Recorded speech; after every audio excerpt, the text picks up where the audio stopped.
Good afternoon everyone. किसी भी प्रशिक्षक के लिए बीएड डीएलएड या जो भी बच्चे जो टेट की तैयारी कर रहे हैं उनके लिए यह टॉपिक इम्पॉर्टेंट है। आज का टॉपिक जो मेरा है वह टीचिंग स्किल है, शिक्षण कौशल। आपने माइक्रो टीचिंग पढ़ा था। माइक्रो टीचिंग में विभिन्न कौशलों का प्रयोग किया जाता है, तो इन कौशलों के बारे में भी जानना जरूरी है। तो चलिए ये आज हम टीचिंग इसके शिक्षण कौशल पे अध्ययन कर रहे हैं, उसके बारे में चर्चा कर रहे हैं। सबसे पहली बात, शिक्षण कौशल होता क्या है, टीचिंग स्किल क्या है। टीचिंग स्किल वह होता है एक कक्ष में शिक्षक जितनी भी क्रियाएं या व्यवहार जो प्रदर्शित करता है, प्रस्तुत करता है, जो बच्चों पर, छात्रों पर अपने व्यवहारों के माध्यम से वह विषय वस्तु को प्रस्तुत करने में कहीं ना कहीं प्रत्यक्ष या अप्रत्यक्ष रूप से जो भी प्रभावी ढंग से वह जो प्रक्षेपण करता है, जो छात्रों को जो देता है विषय वस्तु को, जिन संपूर्ण कक्षा के जो सभी व्यवहार होते हैं, जो भी क्रियाकलाप, यही क्रियाकलाप कहीं ना कहीं शिक्षण कौशल कहलाते हैं। और इन्हीं कौशलों को विकसित करने के लिए, जो भी हम व्यवहार करते हैं कहीं ना कहीं वो कौशल है हमारे, और इन कौशलों को विकसित करने के लिए शिक्षण प्रशिक्षण कार्यक्रम के अंतर्गत इन जो है माइक्रो टीचिंग का जो आपका प्रैक्टिस कराया जाता है, जो इन कौशलों की प्रैक्टिस कराई जाती है, इन कौशलों को विकसित करने के लिए, उनमें सुधार करने के लिए ये कौशल प्रयोग किए जाते हैं। तो चलिए, अब चूंकि शिक्षण कौशल हमने बताया कि शिक्षण कौशल शिक्षण क्रियाओं या व्यवहारों का एक ऐसा समूह है जो विद्यार्थियों के अधिगम में प्रत्यक्ष या अप्रत्यक्ष रूप से कहीं ना कहीं वह सहायक होता है, वह जो है कार्य करता है, वह सहयोग करता है। ठीक है। अब शिक्षण कौशल कैसे विषय, जैसा कि आपने पहले भी वीडियो में हमने बताया है कि माइक्रो टीचिंग जो है हमारा सबसे पहला स्टैनफोर्ड विश्वविद्यालय एलन रियान और विल्सन ने किया था। तो हम एलन ने किया था, इसलिए एलन ने सबसे पहले शिक्षण कौशलों के बारे में भी बताया था। शिक्षण कौशल एलन ने 1969 में 14 कौशलों के बारे में बताया था।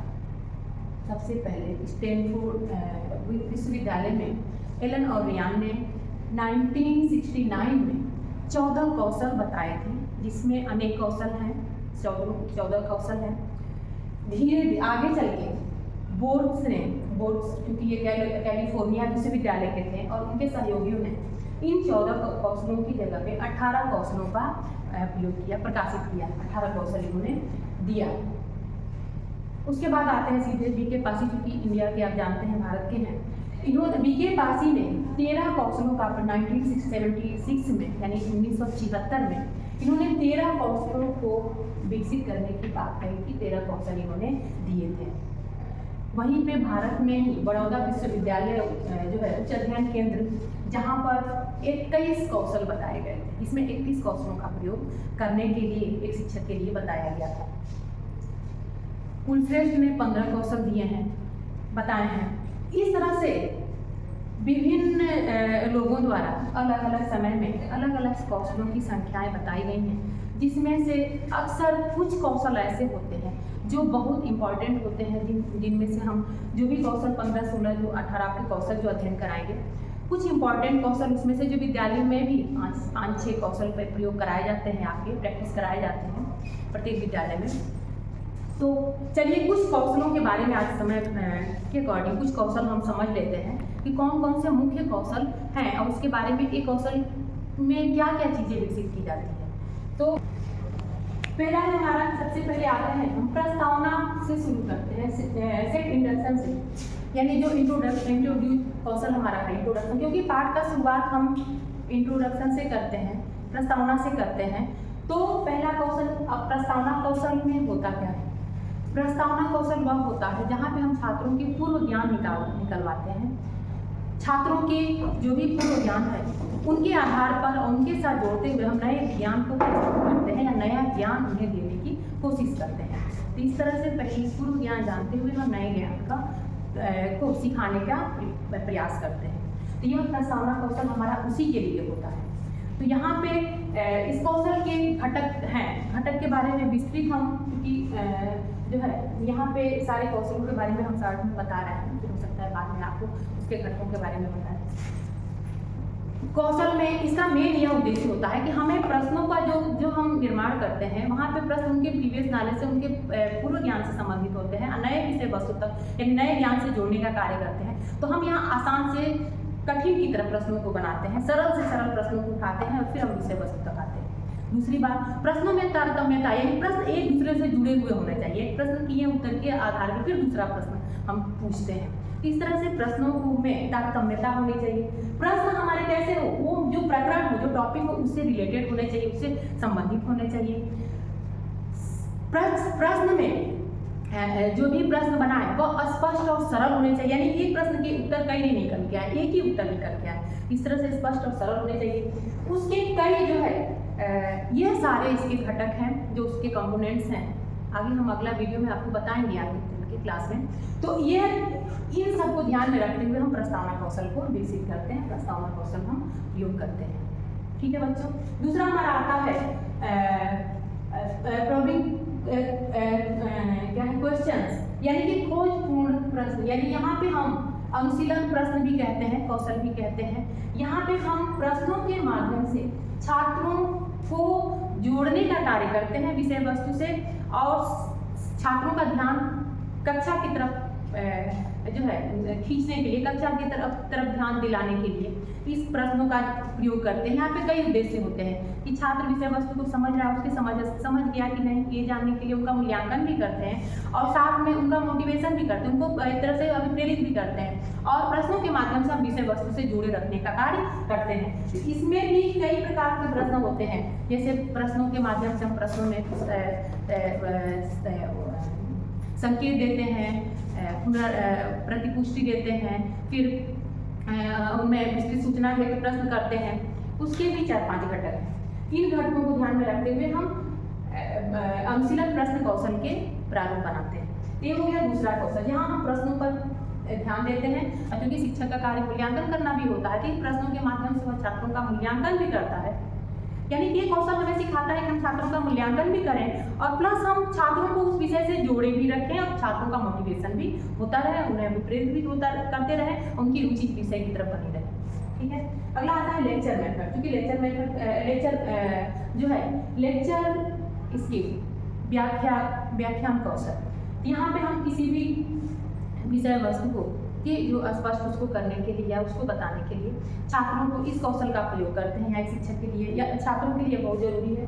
अगला है एक्सप्लेनेशन कौशल। यहाँ पे भी हम विषय वस्तु का एक्सप्लेन करें, यानी उसकी छोटी छोटी वस्तुओं को हम एक्सप्लेन करने का, उसको छोटी छोटी चीज़ों को स्पष्ट करने का कार्य करते हैं इस कौशल में। अगला है ब्लैक बोर्ड स्किल, जो हमारा है ब्लैक बोर्ड राइटिंग स्किल। यह श्यामपट्ट लेखन कौशल, क्योंकि शिक्षक का बहुत बड़ा हथियार होता है श्यामपट्ट, ब्लैक बोर्ड।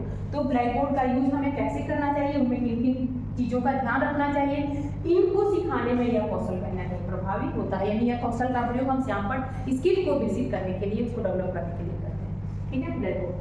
अगला है स्टिमुलस, जो है वेरिएशन। स्टिमुलस वेरिएशन वह होता है, यहाँ पे स्टिमुलस यानी उद्दीपन परिवर्तन कौशल जिसे हम कहते हैं। उद्दीपन परिवर्तन कौशल उद्दीपन वह होता है, एक बात ध्यान रखिए, पहले दूसरी बात उद्दीपन क्या है। उद्दीपन वह होता है जिसके आधार पर हम छात्रों के अनुक्रियाओं का या छात्रों के जो है वह सीखने को हम अभिप्रेरित करते हैं। जैसे कि हमारा जो कार्य हम कर रहे हैं, कुछ सिखा रहे हैं, अचानक हमारे हाव भाव या जो भी हमारी क्रियाकलाप, हमने कहा ना कौशल वह होता है जो हमारी क्रिया या हमारे व्यवहार, तो जो क्रिया कर रहे हैं उन क्रियाओं में, जैसे हम बता रहे हैं, अचानक बताते हम कहीं आपको इशारे करने लगे, कहीं दिखाने लगे, यानी कि कोई सब सहारा लिए उस चीज़ को सिखाने के लिए, यानी सीखने में कहीं और प्रभावी बनाने के लिए हम किसी भी उद्दीपन में, जब जैसे कोई चीज़ हम इशारा से बता रहे हैं या कोई चीज़ हम आपको दिखा रहे हैं, तो दिखाते अचानक उसकी तरफ छात्रों का अटेंशन हम ध्यान खींचते हैं और फिर उसमें कुछ हाव भाव में परिवर्तन करते हैं, तो वहाँ हमारा स्टिमुलस में जो है वेरिएशन स्किल होता है, उद्दीपन परिवर्तन कौशल होता है। इसका बहुत इंपॉर्टेंस है। रेनफोर्समेंट पुनर्बलन कौशल। रेनफोर्समेंट वह होता है जो छात्रों की अनुक्रियाओं यानी सही अनुक्रियाओं को बढ़ाने का कार्य करता है और गलत अनुक्रियाओं को जो है कम करने का कार्य करता है, जिसमें छात्र अनुक्रिया करते हैं, जो मोटिवेशन का कार्य करता है। जैसे बच्चों के पुनर्बलन के कई प्रकार होते हैं, जहाँ पे बच्चे उस क्रिया करने के लिए कहीं ना कहीं जो है तत्पर रहे,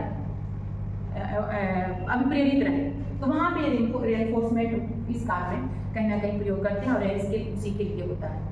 तो इस तरह से सारे जो स्किल हैं, प्रस्तावना कौशल हो गया, कोई पूर्ण प्रश्न कौशल हो गया, व्याख्यान कौशल हो गया, स्पष्टीकरण कौशल, श्यामपट लेखन कौशल, उद्दीपन परिवर्तन कौशल और पुनर्वलन कौशल।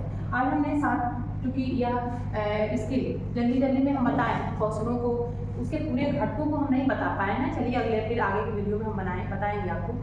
इस तरह से ये सारे कौशल बहुत इंपॉर्टेंट हैं और सारे लगभग जो है विद्यालयों में इसकी प्रैक्टिस कराई जाती है और इसको और विस्तृत हम, हो सकता है अगले वीडियो में आप लोग इसका और पूरी विस्तृत हम आपको जानकारी दें, हम लोग अध्ययन किया जाए।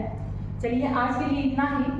आप लोगों को जहाँ तक मुझे उम्मीद है कि इसमें जो भी हमने बताया समझ में आया होगा और आगे इसके अगले वीडियो में इससे और भी इसकी चीज़ें कुछ छूट गई हैं, जो बच गई हैं, वो अगले वीडियो में हम आपको अध्ययन कराएंगे, पढ़ेंगे हम लोग।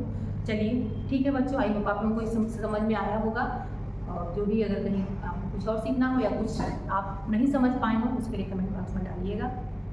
थैंक यू बच्चों।